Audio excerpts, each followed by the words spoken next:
All right, good morning, good afternoon, or good evening. Whenever you hear this message, I pray that you're poised to receive, to accept, and to respond to words of wisdom. Ashe. So, right now, within the world of Orisha devotion, we have this prime opportunity before us. And like most opportunities, it presents itself as a problem. And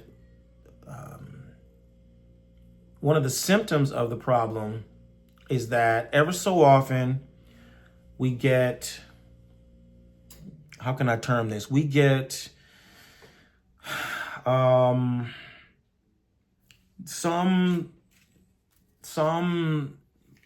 person or group of people who I call them insider threats. These are people who really, they know something. They've been exposed to it. You know what I mean? It's not like the bigger problem that we have looming in the background all the time, which is people associate voodoo with wickedness, and anything that we do is deemed evil, right? So we always are combating that misconception.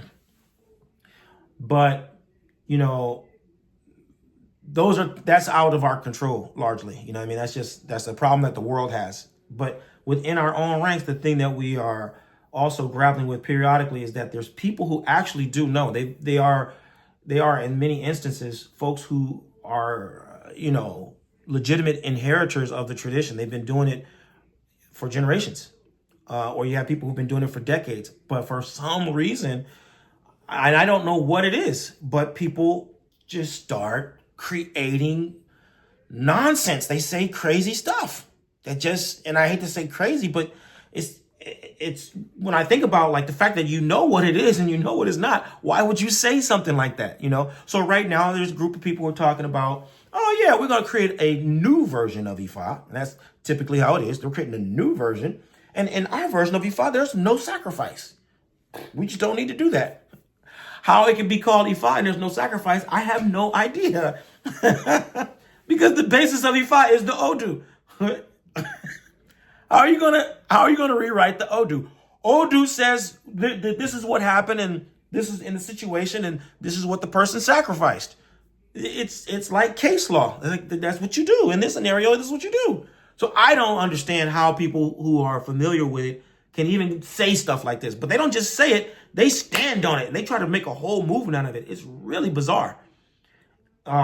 You got, I don't even want to go into it because it starts seeming like it's personal, but there's versions of it. People who've been around, you know what I'm talking about. There's just wave after wave. It just keeps cropping up. People making up stuff. So that is like the environment that I'm responding to at this particular moment. It's insider threats, right? It's insider threats. That's one of the most pernicious problems that we're facing because they seem credible. And because they seem credible, people who don't know better might spend a month, a year, a decade totally on a wild goose chase. And people, listen, I'm going to tell you, Ifa and Orisha is so vast. You're a beginner for 10 straight years. I don't care what you say. I don't care how smart you are. I don't care how hard you go. Listen, it's going to take you at least 10 years to get the basic lay of the land. Anybody who's telling you they're knowledgeable and experienced in less than 10 years is just deceiving themselves. So really, the overwhelming majority of the people in the diaspora are really, really beginners. So when they get this information from folks who look credible and the information is just wrong, man, it just creates chaos. It just creates waves and waves of chaos and confusion, right? That is a symptom, however. That's not the real problem.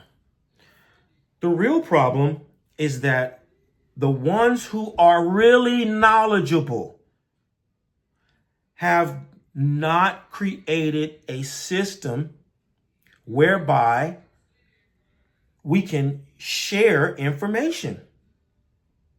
We haven't created a space wherein people know that they're going to be able to go and see the theories presented, tested, validated, or invalidated.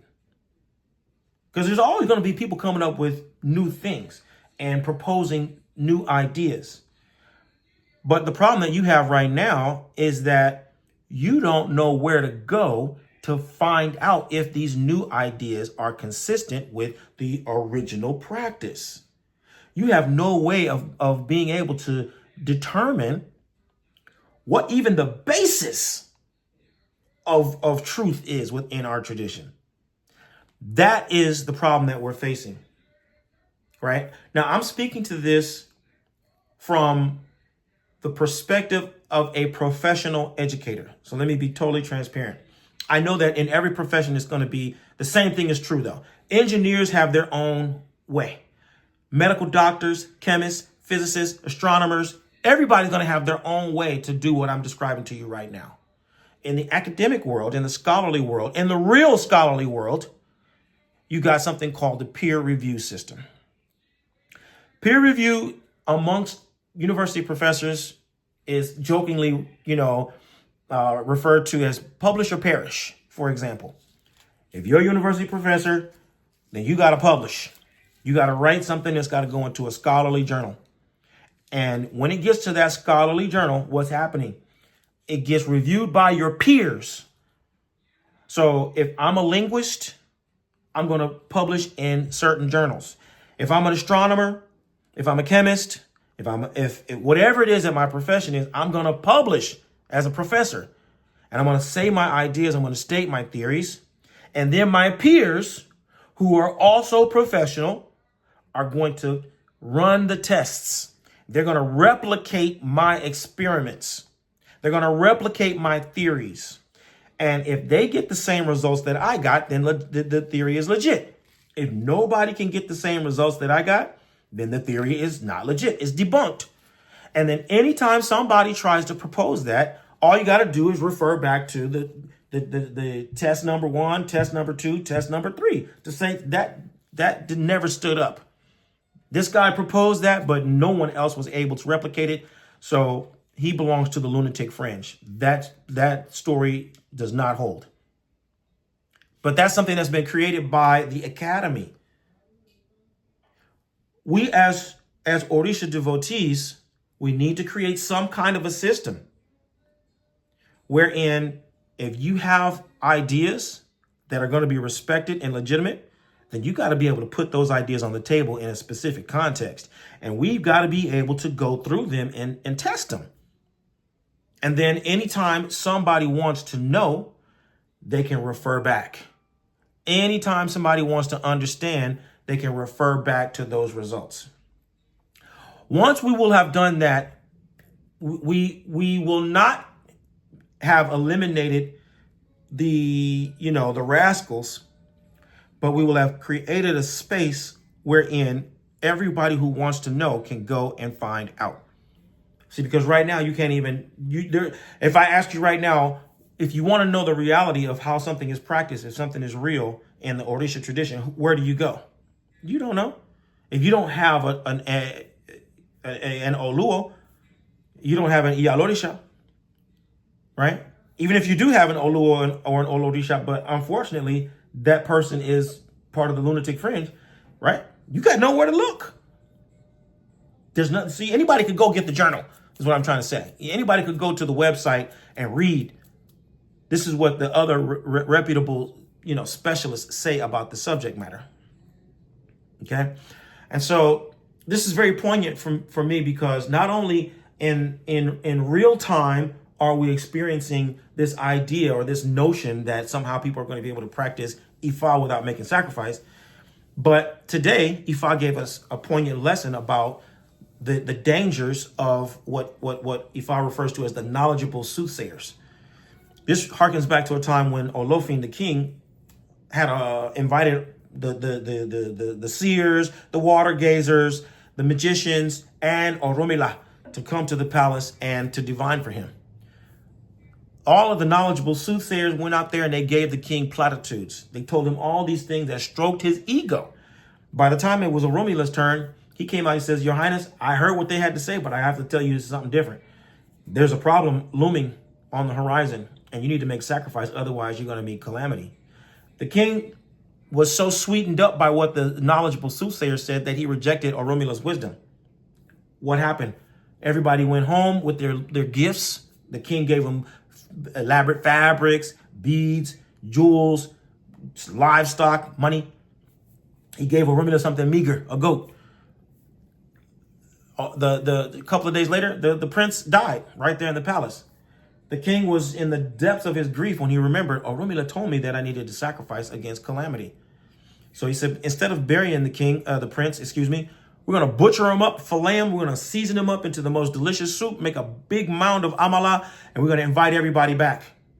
Oromila got the message to come back to the palace, but before he went, he cast Ifa, and Ifa said, Oromila, where you're going is an important meeting, but eat before you go, drink before you go. And if they ask you if you want to eat or drink when you get there, you tell them no. Oromila did as he was instructed. He got to the palace. Everybody's eating, they're drinking. They ask Oromila, you want something to eat? He says, nah, I'm good. I already ate before I got here. Oromila, you want something to drink? He says, no, I'm all right. I already drank before I got here. The party's raging on. Somebody says, Your Highness, the party is so good, but where's the prince? We haven't seen him all night. The king said, what do you mean you haven't seen the prince all night? He's been here with you. The prince is closer than ever. Look into your bowl. They started looking at their bowls. The prince is right there in your bowl. They started looking at, oh my goodness, there's an eyeball. Oh, there's a finger. They started trying to spit up the food, but it was too late. The damage is done. They know they had, participated in cannibalism.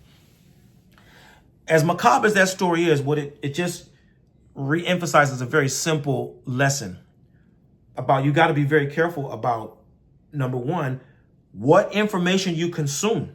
You can't just be taking information from anywhere. Number two, you got to be careful about who you're giving information to and how you're giving information.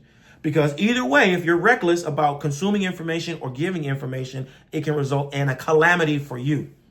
The best thing is for you to stick with the wisdom. The best thing for you to do is to rely upon the truth. And so I'm sending this lesson out to the leaders. I'm looking for folks who are serious about improving the world through positive influence. If you're one of those people, I want you to find out how Oloye or Bafemi Origunwa and the Orisha Lifestyle Academy can help you take your practice and your life to the highest level possible.